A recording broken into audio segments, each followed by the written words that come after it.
செய்வோம். அன்பும் இரக்கமுள்ள தகப்பனே, நன்றியோடு ஸ்தோத்திரிக்கிறோம். நாங்கள் நிற்பதும் நிர்மூலமாகாமல் இருப்பதும் கர்த்தருடைய கிருபையே. சொல்லுங்க, நம்முடைய இரக்கங்களுக்கு முடிவில்லை, அவை காலை தோறும் புதிதாக இருக்கிறது. என்னோட கூட சேர்ந்து சொல்லுங்க, கர்த்தர் நல்லவர், அவர் கிருபை என்றும் உள்ளது. கர்த்தர் என் மேய்ப்பராக இருக்கிறார், நான் உன்னதமானவரின் மறைவில் இருக்கிறேன். கர்த்தர் எனக்கு யெகோவா ஈரேவாக இருக்கிறார். கர்த்தருடைய பர்வதத்திலிருந்து எல்லாம் பார்த்து கொள்ளப்படும். யெகோவா ரஃபா, சுகமாக்கும் தேவன் என்னோடு கூட இருக்கிறார். எந்த பலவீனத்திலும் என்னை நீங்களாக்கி ரட்சிக்க வல்லவர் என்னோடு கூட இருக்கிறார். கடந்த இரவு, கடந்த பகல் முழுவதும் எங்களுக்கு பாதுகாத்தீரே, உமக்கு ஸ்தோத்திரம். உங்கள் வீட்டில் இருக்கிற எல்லாருக்காகவும் நன்றி சொல்லுங்கள். ஆண்டவர் கொடுத்த வருமானத்திற்காக, உணவுக்காக, உயிருக்காக ஸ்தோத்திரம் சொல்லுங்க. பிரயாணத்திலே கர்த்தருடைய பாதுகாப்பில் இருந்தது. இரவின் பிரயாணங்களிலே, பகலின் பிரயாணங்களிலே சிலருக்கு தேர்ச்சி, சிலருக்கு வேலை வாய்ப்பு, சிலருக்கு வீடு, சிலருக்கு ஆஸ்தி, சிலருக்கு நன்மைகள், பலருக்கு சுகம், ஆரோக்கியம், மக்கள் கண்களிலே தயவு, இவை எல்லாவற்றையும் கர்த்தர் உண்டு பண்ணி நன்றி செலுத்தி ஸ்தோத்திரம். ஆண்டவரே, நான் கர்த்தரை காலத்திலும் ஸ்தோத்திரிப்பேன். சொல்லுங்க, கர்த்தருடைய துதி எப்பொழுதும் என் வாயில் இருக்கும். கர்த்தருக்குள் ஆத்துமா மேன்மை பார்த்து சிறுமைப்பட்டு உள்ளதை கேட்டு மகிழ்வாங்க. ஆண்டவர், நம்ம நன்றியோடு ஸ்தோத்திரிக்கிறோம். இந்த வேலைக்காக நன்றி செலுத்துகிறோம். இது எங்களோடு இருக்கும். இயேசுவின் நாமத்தில் ஜெபிக்கிறோம் பிதாவே, ஆமென். பாதம் ஒன்று வேண்டும் இந்த பாதில், எனக்கு மற்றேதும் வேண்டாம், உன் பாதம் ஒன்றே வேண்டும் இந்த பாதில். பாதம் ஒன்றே வேண்டும் இந்த பாரில், எனக்கு மற்றேதும் வேண்டாமும் பாதம் ஒன்றே வேண்டும். நாதனே துங்கமை வேதனை பொங்குனர், நாதனே துங்கமை வேதனை பொங்குனர், காதலுடன் தூய தூதர் தோழும் செய்ய பாதம் ஒன்றே வேண்டும். இந்த பாரில் எனக்கு மற்றேதும் வேண்டாம், பாதம் ஒன்றே வேண்டும். சீரும் புயலினால் வாருதி பொங்கிட, சீரும் புயலினால் வாருதி பொங்கிட, பாரினில் நடந்தாற் போல் நீர் மேல் நடந்தவன் பாதம் ஒன்றே வேண்டும். வீசும் கம்மல் கொண்ட வாசனை தைலத்தை, வீசும் கம்மல் கொண்ட வாசனை தைலத்தை, ஆசையுடன் மாறி பூசி பணிந்த போல் பாதம் ஒன்றே வேண்டும். பாதம் அடைந்தவர் காதரவாய்ப்பீர, பாதம் அடைந்தவர் காதரவாய்ப்பீர, சாதம் அருள் இயேசுநாதனே என்றும் பாதம் ஒன்றே வேண்டும். இந்த பாரில் எனக்கு மற்றேதும் வேண்டாம், பாதம் ஒன்றே வேண்டும். கைகளை உயர்த்தி உங்களுக்கு என்ன வேணுமோ ஆண்டவரத்துல கேளுங்க. கைகளை உயர்த்தியோ, கைகளை கூப்பியோ, தூக்கியோ, ஆண்டவரே என்னை தொடுங்க, என் குடும்பத்தை தொடுங்க, என் பிள்ளைகளை தொடுங்க, எங்கள் வேலை ஸ்தலத்திலே அப்படி வல்லமையான கரம் இருக்கட்டும். ஆண்டவரே, எங்கள் வியாதி இருதயத்தை தொடுங்க, சிறுநீரகத்தை தொடுங்க, ஜீரண உறுப்புகளை தொடுங்க, மூளை மண்டலங்களை தொடுங்க. பிள்ளைகளின் படிப்பிலே உம்முடைய ஞானம் விளங்கட்டும். கல்வியில மாத்திரமல்ல, வேலையிலே, வேலை உயர்விலே, கடன்ல உம்முடைய பிரதான கிருபை விளங்க வேணும். கடன்கள் அடைக்கப்படுகிற நிர்வாகத்தை கற்றுக் கொடுத்து ஆசீர்வதி. இந்த கடைசி காலங்களில் வாழ்ந்து கொண்டிருக்க எங்களுக்கு எந்த வாதையும் துன்பமும் நேரிடாதபடி கிருபையாய் காத்துக்கொள்ளும். சத்துருக்களின் சரி கட்டுதலை காணும்படியாய் கர்த்தர் புறப்பட்டு வருவீரா. சத்துருவை சரி கட்டுங்க இயேசுவின் நாமத்தினால். எங்களுக்கு விரோதமாய் எழும்புகிற ஒவ்வொருவரையும் கர்த்தர் தம்முடைய பாதப்படியிலே போடும்படியான கிருபை இயேசுவின் வல்லமையில நாமத்தில் ஜெபிக்கிறோம் நல்ல பிதாவே, ஆமென். இன்னைக்கு நம்ம எப்படி ஜெபிக்க கூடாது என்பதை குறித்து நாம் சிந்திக்க போகிறோம். அது யாரை குறித்து பார்க்க போகிறோம்னா, லூக்கா 10ஆம் அதிகாரம், லூக் சாப்டர் 10. அதில் ஒரு குடும்பத்தை நம்ம பார்க்கலாம்.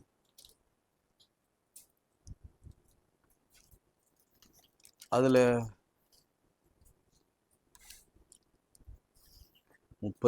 10ஆம் அதிகாரம் 38ஆம் வசனம்.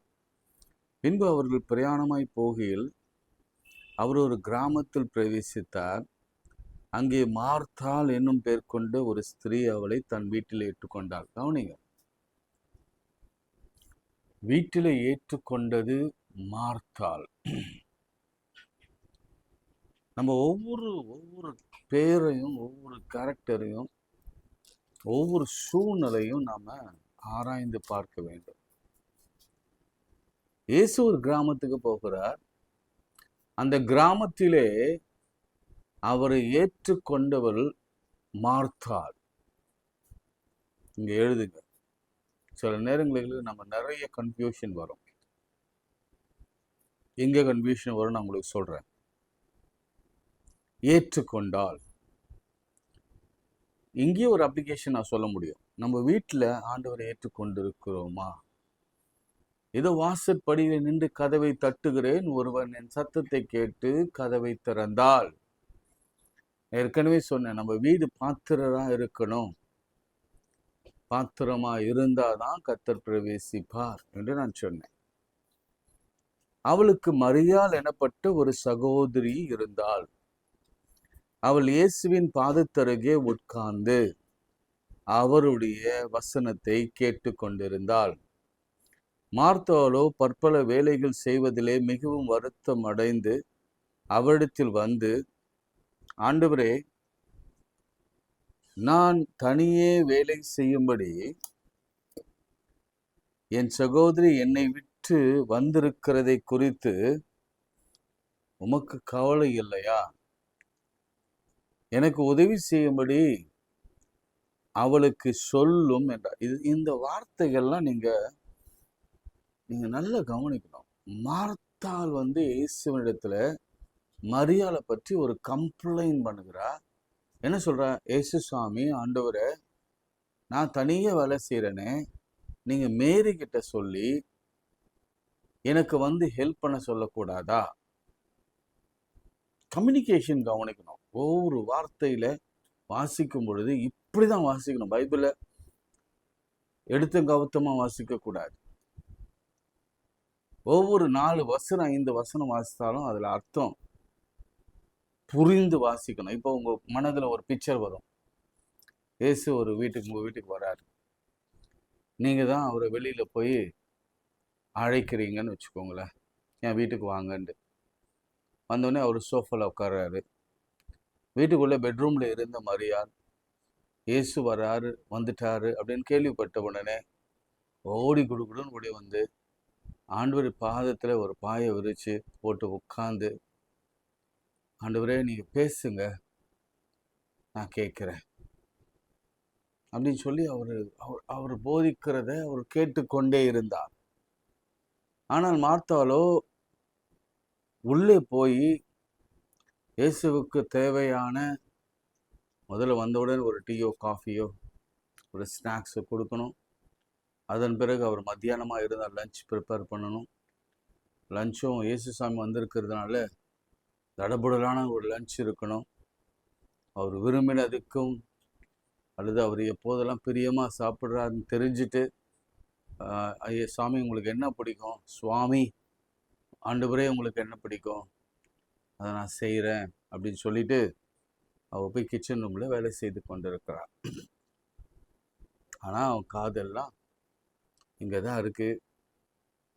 அவள் தனியாக கஷ்டப்பட்டு அவள் பாடுபடும் பொழுது அவள் சொல்கிறா எனக்கு உதவி செய்யும்படி சொல்லும் என்றார். இயேசு அவளுக்கு பிரதியுத்தரமாக, மார்த்தாளே 2 முறை ஒரு ஒரு ஒரு ஒரு பேரை சொல்கிறாங்கன்னா பைபிள் சொல்லுதுன்னா நீங்கள் கொஞ்சம் நிதானமாக அந்த இடத்துல படிக்கணும்னு அர்த்தம். கொஞ்சம் அழுத்தி நிறுத்தி அங்கே ஏதோ ஒரு பாயிண்ட்டை ஆவியானவர் வைத்திருக்கிறார். மார்த்தாளே மார்த்தாளே, நான் இதை ஒரு டாபிக் எடுத்து பேசினேன். ஒருவேளை கர்த்தருக்கு சித்தமான கூடிய சீக்கிரத்தில் டபுள் டபுளாக எங்கெங்கே சொல்லப்பட்டிருக்கிறது பெயர்கள் டபுள் டபுளாக. மார்த்தாளே மார்த்தாளே, நீ அநேக காரியங்களை குறித்து கவலைப்பட்டு கலங்குகிறாய், தேவையானது ஒன்றே. நல்ல கவனிங்க. மரியாள் தன்னை விட்டு எடுப்படாத நல்ல பங்கை தெரிந்து கொண்டாள் என்றார். அதோடு கூட அந்த சாப்டர் முடிஞ்சிச்சா? இப்ப நல்ல பங்கு தெரிஞ்சு கொண்டாங்க. எப்படி ப்ரேயர் இருக்கக்கூடாது. இந்த வீட்டில் ஒரு சின்ன பிரச்சனை இல்லை, பெரிய பிரச்சனை. உங்க சகோதரனாகிய லாசரு வியாதிப்பட்டான். வீட்டுக்கு இயேசு கிறிஸ்து வரும் பொழுது இந்த லாசரு என்ற கேரக்டர் எங்க போச்சுன்னே தெரியல.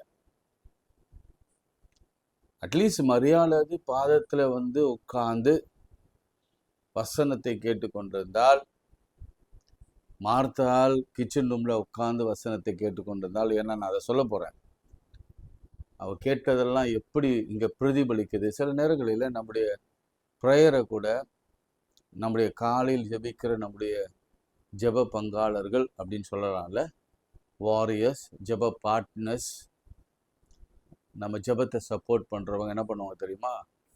மொபைலில் கொண்டு போயிட்டு கிச்சன் ரூமில் 5:30க்கு யூடியூப் ஆன் பண்ணிட்டு வச்சுட்டு கேட்டுக்கிட்டே சமைப்பாங்க. தவறு. எனவே அப்படிதான் கிச்சன் ரூம்ல இருந்தனே ஆண்டுடைய வசனத்தை கேட்ட மார்த்தாள், ஆண்டுடைய பாதத்திலே உட்கார்ந்து ஆண்டுடைய வசனத்தை கேட்ட மரியாள், இந்த ரெண்டுமே செய்யாத லாசரு. ஆனா இயேசு கிறிஸ்து நேசித்த லாசரு என்று சொல்லப்படுகிறது. ஒரு வேளை அவரை பற்றி சொல்லப்படனாலும் அவங்களுக்குள்ள ஒரு நல்ல சகோதரத்துவ உறவு இருந்திருக்க வேண்டும். ரைட். அப்போது அந்த சகோதரி, ஆண்டவரே நீ சிநேகிக்கிறவன் வியாதியா இருக்கிறான் என்று சொல்ல அவரிடத்தில் ஆள் அனுப்பினார். இயேசு அதை கேட்ட பொழுது, இந்த வியாதி மரணத்துக்கு ஏதுவாயிராமல் தேவனுடைய மகிமை விளங்குவதற்கு ஏதுவாய் இருக்கிறது, தேவனுடைய குமாரன் அதனாலே மகிமைப்படுவார். ஏற்கனவே ஒரு சாட்சி நான் சொல்லியிருக்கிறேன். கடைசி கைவிடப்பட்ட நிலையில ஒரு மருத்துவமனையில ஒரு அன்பு சகோதரி, கணவன் எல்லாத்தையும் ரெடி பண்ண சொல்லிட்டாரு, ஆல்மோஸ்ட் மார்ஃபின்லாம் கொடுத்துட்டாங்க. உங்களுக்கு ஏற்கனவே சொல்லியிருப்பேன், அந்த சகோதரிக்கு மார்ஃபின் கொடுத்துட்டாங்க. கேன்சர் அந்த அம்மாவுக்கு லாஸ்ட் ஸ்டேஜ். இப்போ ரத்தமும் செலைனும் ஏறிக்கொண்டிருக்கிறது. ஒரு கையில் ரத்தம், ஒரு கையில் செலைன். அவங்க செமி கான்ஷியஸ். அதாவது மார்ஃபின் கொடுத்தாலே உங்களுக்கு தெரியும், மார்ஃபின்றது நத்திங் பட் போதை பொருள் தான். போதை இன்ஜெக்ஷன் வழியாக போடுறது. அதை போடும் பொழுது என்னன்னா, அவங்க அந்த சாவு பயத்தை மறந்து அந்த வலியே இல்லாம அப்படியே கலந்துருவாங்க, இறந்துருவாங்க. மூச்சு நின்றும், இருதயம் நின்றும். அவங்களுக்கு அந்த வலி தெரியும். கடைசி நிமிடங்களில கருணை கொலை மாதிரி அது மார்ஃபின். சரி, போட்டாங்க. நான் லிஃப்ட்ல போயிட்டு நின்னேன். வெளியில என்னோடு கூட நின்று கொண்டிருந்தவரெல்லாம் பேசின வார்த்தை, அவருடைய கணவர் எங்க அடக்கம் பண்ணலாம், எங்க சர்வீஸ் வைக்கலாம், அவங்க உடல் நிலையை பற்றிலாம் சொல்லி கொண்டிருந்தார். நான் உள்ள போனேன். ஆவியானவர் ரொம்ப தெளிவா என் காதுகளிலே பேசி கொண்டிருந்தார். பெண்கள் எல்லாம் இருந்தாங்க, இந்த சபை பெண்கள். அப்போ அந்த ஜபத்துல நான் ஸ்தோத்திரம் பண்ணிட்டே சொன்ன வார்த்தை இதுதான், இந்த மாதிரி யாரும் தைரியமா பேசுவாங்கன்னு எனக்கு தெரியாது, ஆவியானவருக்கு தான் அந்த தைரியம் ஆவியானவர் நமக்கு கொடுக்கிற அந்த தைரியம், வல்லமை, அவர் கொடுக்கிற அந்த வல்லமையும் தைரியமும் தான். இதே வார்த்தையை சொன்னேன், இந்த வியாதி மரணத்திற்கு ஏதுவாக இராமல் தேவனுடைய மகிமை விளங்குவதற்கு ஏதுவாக இருக்கிறது.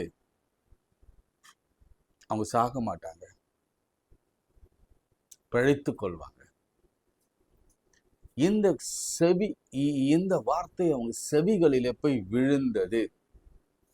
அரை மயக்கத்தில் இருந்தவங்க அடுத்த நாள் அவங்க பிரதர்லாம் வந்துட்டாங்க, ஃபேமிலி வந்துட்டாங்க, கொஞ்சமா ரிக்கவரி. அடுத்த நாள் முற்றிலுமா ரிக்கவரி.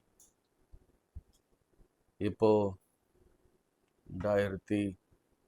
2019 அல்லது அதுக்கு முன்பு இருக்குன்னு நினைக்கிறேன், 2018 அல்லது 18 தான், கோவிட் முன்னாடி. Almost this 5 years and that 3 years இன்னும் கர்த்தர் இந்த கேன்சர் வியாதியிலிருந்து அவளை பூரண விடுதலை ஆக்கி இன்னும் ஜீவனோடு வைத்திருக்கிறார். இதுதான் அவருடைய வார்த்தையின் வல்லமை. அவருடைய பாதத்திலே உட்கார்ந்து அவருடைய வார்த்தையை கேட்கிற அனைவருக்கும் கர்த்தர் கொடுக்கிற கிருபா வரம் எதுனா, இந்த வார்த்தையை நீ சொல்லும் பொழுது அவங்க பிழைத்துக் கொள்வாங்க. ஆமென் சொல்ல முடியுமா உங்களால? ஹல்லேலூயா. எத்தனைக்கு சித்தமான இதெல்லாம் ஒரு சாட்சியா கொண்டு வர வேண்டாம். ஒரு சாட்சியா நம்முடைய யூடியூப் சேனல்ல வருவேன். நான் இன்னொரு ஆலயத்தில் இருந்தேன். ஆலயத்தில் இருக்கும் பொழுது ப்ரேயருக்கு ஒரு அம்மா வராங்க. வந்த உடனே அவங்க சொன்னாங்க, என்னுடைய உள்நாக்குல ஒரு கட்டி வந்திருக்கிறது. உள்நாக்குல, நாக்குக்குள்ள இந்த சைடில் ஒரு கட்டி வந்திருக்கு, அது கேன்சர் கட்டி என்று டாக்டர் சொல்லிட்டாங்க. அந்த பயாப்ஸ் பண்ணிட்டு ஆப்ரேஷன் பண்ண போறாங்க. நீங்க ஜெபம் பண்ணுங்க. கேன்சர்னு உறுதி ஆயிடுச்சு. உறுதியான பிறகு ஆப்ரேஷன் பண்ணிட்டு பயாப்ஸ் பண்ண போறாங்க. மன்னிக்கணும், முதல்ல ஏற்கனவே ஒரு தடவை சின்னதா ஒரு சதை எடுத்துட்டு அதை கேன்சர் உறுதிப்படுத்த ஆயிடுச்சு. பிறகு இந்த கட்டி எடுத்துட்டு திரும்ப ஒரு பயாப்ஸ் பண்ணுவாங்க. யூஸ்வலாக அதான் நடக்கும், அதுதான் ப்ரொசீஜர். அவங்க வந்து ஜெபம் பண்ணாங்க. நான் எப்பவுமே ஆல்டர்ல ஆவியானவருடைய நிரப்பதில தான் இருப்பேன். கண்ணை மூடுவேன், அவங்களுக்கு என்ன வசனம் கொடுக்கிறாரோ அதை தான் சொல்லுவேன். நேற்று கூட ஒரு ஒரு ஒரு வாலிப பெண் எனக்கு ஒரு சாட்சி எழுதியிருந்தாங்க. ஐயா, நான் வந்து ஆல்டரில் ஜெபம் பண்ணேன், அதே ஆலயத்தில் ஆல்டரில் ஜெபம் பண்ணேன். அப்போ நீங்கள் சொன்னீங்க, இதை விட மேலானது ப்ரமோஷன் உனக்கு கிடைக்கும். இப்போ எனக்கு ப்ரமோஷன் கிடைச்சிருக்கு. அந்த ப்ரமோஷனால எனக்கு ஒரு சர்மன் நான் ரெடி பண்ணி அதை யூத்தில் மத்தியில் நான் பேச போகிறேன். அந்த அம்மாவுக்கு நான் சொன்னேன், நிச்சயமா இந்த கேன்சரை கர்த்தர் குணப்படுத்துறாருமா, கேன்சரை குணமாக்குகிறார். இந்த வார்த்தை எனக்கு நினைவு இருக்கிறது. ஒரு ஊழியக்காரர் தான் சொல்லுவார், கேன்சரை நான் கேன்சல் பண்ணி போடுறேன் அப்படின்பார். எனக்கு அந்த தைரியம் இல்லை. ஆனால் நான் அப்படி சொன்னேன், ஆண்டவர் கேன்சரை கேன்சல் பண்ணுகிறார் என்று சொன்னேன். எழுத்துப்பூர்வமாய் கேன்சர் ஸ்டேஜ் எழுதப்பட்டாயிற்று. ஆப்ரேஷன் பண்ணி அதையும் பயாப்ஸ் கொண்டு போக வேண்டியதாக இருந்தது. ஆப்ரேஷன் பண்ணாங்க, பயாப்ஸ் போச்சு. பயாப்ஸ் ரிசல்ட் என்ன தெரியுமா வந்தது? கேன்சர் கிருமி இல்லை என்று வந்தது. அவங்க பையன் ஓடி வந்தான். ஓடி வந்து, என் அம்மா பூரண சுகம் அடைச்சிட்டாங்க ஐயா வெஸ்ட்ரியில். ஐயா, நீங்கள் எங்கே கூப்பிட்டாலும் நான் வந்து எந்த ஊருக்கு போனாலும், அப்போ டிரான்ஸ்ஃபருக்காக நான் காத்திருந்தேன், எந்த ஊருக்கு போனாலும் நான் வந்து சாட்சியாக சொல்வேன். கர்த்தருடைய பாதத்தில் அமர்ந்திருக்கிறவர்களுக்கு கர்த்தர் கொடுக்கிற அதிசயம் இது. இன்னைக்கு நான் எடுத்த டாபிக் அதுதான். எடுத்த டாபிக் வேறு இருந்தாலும் இந்த இந்த இந்த வார்த்தை வந்தோடனே இத்தனை காரியங்கள் நான் உங்களுக்கு கூட சொல்ல வேண்டியதாயிடுச்சு. இவங்க சொல்றாங்க, நீங்க ரொம்ப சிநேகித்த ஒரு பாயிண்ட் வைக்கிறாங்க. என்ன பாயிண்ட்னா, ஆண்டவருக்கு ஒரு செக் வைக்கிறாங்க. என்னை சிநேகிக்கிறவரை நான் சிநேகிப்பேன், அதிகாலை நீ தேடுகிறவனை கண்டறிவாள். ஏன் அதை சொல்றோம்? ஆண்டவரை இக்கட்டில் மாட்ட வைக்கிறோம். ஆண்டவரை நீங்க சொல்லிட்டீங்க, உங்க அதிகாலை தேடுறவங்களை நீங்க சிநேகிப்பீங்க. சிநேகிப்பீங்கன்னா என்ன அர்த்தம்? நீங்க அன்பு செலுத்துவீங்க, நீங்க லவ் பண்ணுவீங்க, நீங்க கேர் பண்ணுவீங்க, நீங்க பாதுகாப்பீங்க. இதுதான் அர்த்தம். அவ்வளவுதான் வசனத்தை சொல்லும். இந்த அம்மா சொல்றாங்க, யார் சொல்றது பாருங்க, ஒரு சகோதரி, நீ சிநேகிக்கிறவன் அப்படின்னு அர்த்தம். பா, நீ ரொம்ப நேசிக்கிறாள், செத்து போறான், என்ன பண்ண போற? வியாதியா இருக்கிறான். நான் சொல்றேன், இல்ல, ஆண்டவர் சொல்றாரு, இந்த வியாதி மரணத்துக்கு ஏதுவான வியாதி அல்ல. இயேசு மார்த்தானிடத்துல, அவருடைய சகோதரிடத்துல, லாசரிடத்துல மிகவும் அன்பாயிருந்தார். அவள் வியாதியா இருக்கிறதுக்காக அவர் கேள்விப்பட்ட போது தாம் இருந்த இடத்துல பின்னும் 2 நாள் தங்கியிருந்தார். 3 நாள் ஆச்சு. அதன் பின்பு அவர் தம்முடைய சீஷர் நோக்கி, நாம் மறுபடியும் யூதேயாவுக்கு போவோம் வாருங்கள். அதற்கு சீஷர், ரபி, இப்பொழுதுதான் யூதர் நம்மை கல்லெறிய தேடினார்கள், மறுபடியும் நீ அவ்விடத்துக்கு போகலாமா? அதெல்லாம் கேட்கிறாங்க. இவைகளை நான் சொல்லிய பின்பு, இவைகளை அவர் சொல்லிய பின்பு அவர்களை நோக்கி, நம்முடைய சிநேகிதனாகிய லாசரு நித்திரை அடைந்திருக்கிறான், நான் அவரை எழுப்ப போகிறேன். அதற்கு அவர்களுடைய சீஷர்கள், ஆண்டவரே, நித்திரை என்றால் சுகமடைவான் என்றார்கள். கொஞ்சம் சேஞ்ச் பண்றான். நான் எழுப்ப போறேன். இது 4th டே வராது. எப்படி இருக்கக்கூடாது? நான் இன்னைக்கு டைம் இல்லாதனால ஒரே ஒரு சின்ன குறிப்பை மாத்திரம் சொல்லிட்டு போறேன். பாதத்துல இருக்கிறவங்களுக்கு நிச்சயம் ஆண்டவர் பதில் கொடுப்பார். ஆமென் சொல்லுங்க. அதுவும் பதில் பாசிட்டிவா தான் இருக்கும். சரிங்களா? ஆண்டவரை சிநேகிக்கிறவரை அவர் கைவிடவே மாட்டார். ஒருவேளை நாட்கள் தாமதமாகலாம், அதிலும் தேவனுடைய மகிமை விளங்கும்படியாய் செய்வார். மறக்க மாட்டார். அந்த 3 நாள் அவர் மறந்திருப்பார் நினைக்கிறீங்க? மறக்கல. 20ஆம் வசனம், இயேசு வருகிறார் என்று மார்த்தாள் கேள்விப்பட்ட பொழுது அவருக்கு எதிர்கொண்டு போனால், மரியாளோ வீட்டில் உட்கார்ந்திருந்தாள். இப்ப கூட யார் இனிஷியேட் எடுக்கிறதுனா, வீட்டுக்கு கூப்பிட்டாங்கல்ல மார்த்தாள், அவங்க தான் இப்போ கல்லறைக்கு தூரமா இருக்கிற இடத்துக்கு ஓடுறாங்க. மரியாள் வீட்டில் உட்காந்துட்டாங்க. கவனிங்க, மரியாள் தான் ஆண்டோடைய பாதத்துல உட்கார்ந்து இருந்தவங்க, மார்த்தாள் தான் கிச்சன் ரூம்ல இருந்தவங்க. யார் ஓடி இருக்கணும்? ஆண்டுடைய வசனத்தை கேட்டவங்க தான் ஓடி இருக்கணும். ஆண்டுடைய வசனத்தை கேளாத கிச்சன் ரூம்ல வேலை செய்து கொண்டிருந்த, உலக வேலையா இருந்தவங்க எவ்வளவு நம்பிக்கையோடு கூட ஆண்டவரை சந்திக்க ஓடுறாங்க பாருங்க. சில நேரங்கள் ஆண்டவருடைய பாதத்தில் நம்ம உட்கார்ந்து இருந்தாலும் ஆண்டவரை முழுசா நம்பலன்னு அர்த்தம். மார்த்தாள் இயேசுவிடத்தில் வந்து, ஆண்டவரே, நீ இங்கே இருந்தீரானால் என் சகோதரன் மரிக்க மாட்டான். இதுதான் சொல்ல வரேன். முதல் நம்ம கேட்கக்கூடாத கேள்வி, நீங்க இங்க இருந்தீங்கன்னா, நீங்க இருக்கிறீங்களா? முதலாவது அப்படிதான் கேட்போம். பல வேலைகளை நானும் கேட்டிருக்கேன். நம்முடைய ஃப்ரஸ்ட்ரேஷன் சமயத்துல அல்லது இப்படிப்பட்ட ஒரு மரணங்கள் நேரிடும் பொழுது இயல்பாகவே நமக்கு வருகிற ஒரு பெரிய கேள்வி என்னன்னா, நீங்க இருக்கீங்களா? கேட்கக்கூடாத கேள்விகளில் ஒன்று. நீங்க இருக்கீங்களா? நீங்க இருந்திருந்தீர்களானால் என் சகோதரன் மரித்திருக்க மாட்டான். அப்படின்னா என்ன அர்த்தம்னா, மரியாள் அவ்வளவுதான், முடிஞ்சு போச்சு. ஆனா அடுத்த வார்த்தை சொல்லுகிறது, இப்பொழுதும் நீ தேவனிடத்தில் கேட்டுக்கொள்வதேதோ அது தேவன் உனக்கு தந்திருக்கிறேன். ஏசாவை நோக்கி, உன் சகோதரன் உயிர்த்தெழுந்திருப்பான். இந்த வார்த்தை தான் எனக்கு இன்னும் நெருடலா இருக்கு. சொல்லிட்டு இப்போ கூட நீங்க ஜெபம் பண்ணீங்கன்னா ஏதாவது தந்தருள்வார் என்றார். என்ன தருவாரு?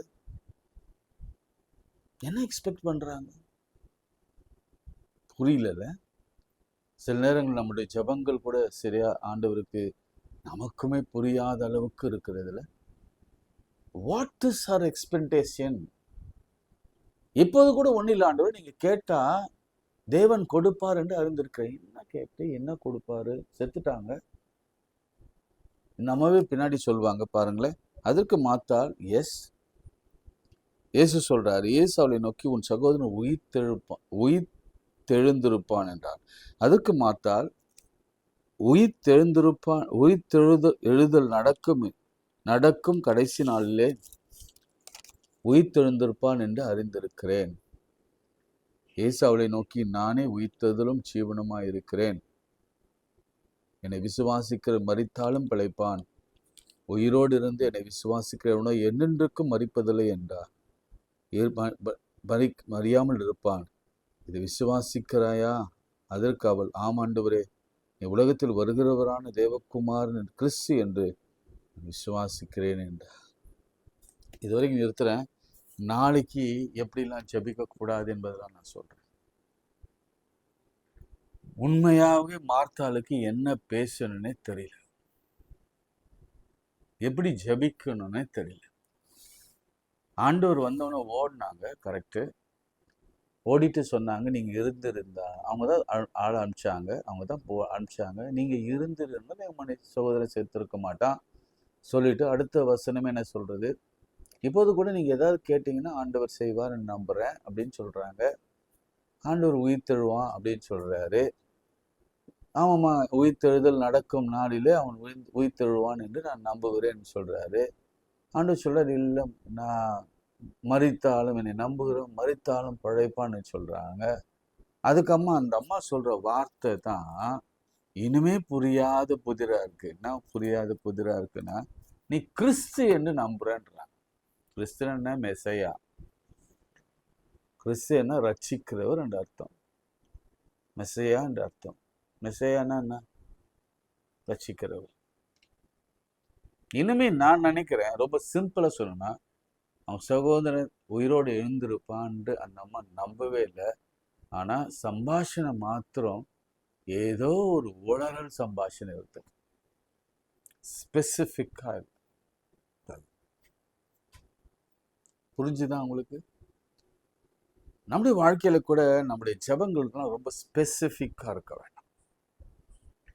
எதை கேட்கிறோமோ அதை யோசனை பண்ணி தெளிவா, எனக்கு தெரிஞ்சு நீங்க டைரி கூட எடுங்க. இந்த வருஷம் விட்டுருங்க, நான் அடுத்த வருஷம் உங்களுக்கு சொல்லித்தரேன். ஒருவேளை இந்த மாசம் கூட நீங்க எடுங்க. உங்களுக்கு எவ்வளவு கடன் ஸ்பெசிஃபிக், யாருக்கு என்ன ரட்சிப்பு வேணும் ஸ்பெசிஃபிக், குடியிலிருந்து விடுதலை ஸ்பெசிஃபிக், போதை பொருளிலிருந்து விடுதலை ஸ்பெசிஃபிக், துர்குணத்திலிருந்து விடுதலை ஸ்பெசிஃபிக், பிள்ளைகளுக்கான ரட்சிப்பு, பிள்ளைகள் கெட்டு போகக்கூடாது, பிள்ளைகளுக்கு நல்ல வரன் வரணும், குழந்தை பேரு கிடைக்கணும், ஸ்பெசிஃபிக்கா கேட்கணும். பொதுவான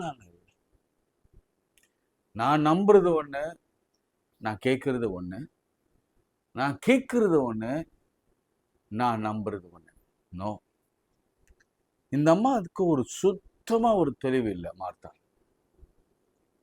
தெளிவில்லாதனாலதான் அவங்க ரொம்ப பெரிய குழப்பத்துல இருந்தாங்க. உடனே ஆண்டவர் சொன்னார், இல்ல இல்ல, நீ போயிட்டு மரியாதை கூட்டிட்டு வா.